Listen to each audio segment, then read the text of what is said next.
Alas 5 na mga kabiyero. Good morning, good morning. Pagrahin na tayo mga kabiyero.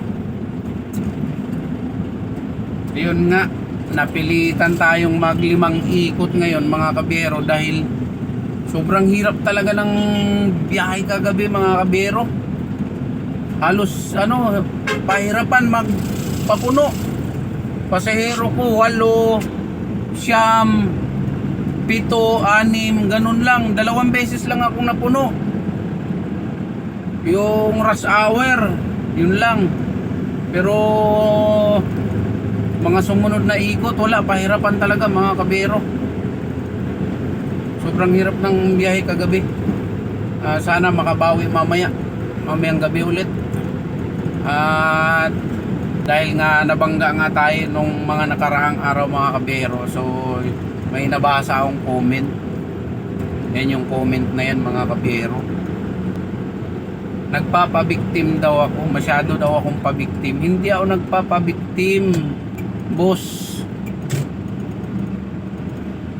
Binlag ko lang kung ano yung nangyari sa akin nung mga nakaraang araw nung nabangga ako. Paano mo naman nasabing nagpapabiktim ako? Ganon talaga. Kapag ka nakabangga ka, obligado ka na sagutin mo yung na disgrasya mo. Ganon yun. 'Di ba? Driver ka din, alam mo kung ano yung obligasyon mo. Pag ikaw ang nakabangga, boss, wag naman sana mangyari sa'yo. Kung ikaw ang makabangga, obligasyon mo yun na sagutin yung nabangga mo. Bilang isang driver, alam mo kung ano yung mga responsibilidad na gagawin mo. Driver ka pa naman din. Natural. Talagang sasagutin niya yun. Kahit sabihin mo pa na hindi sinasadya, natural,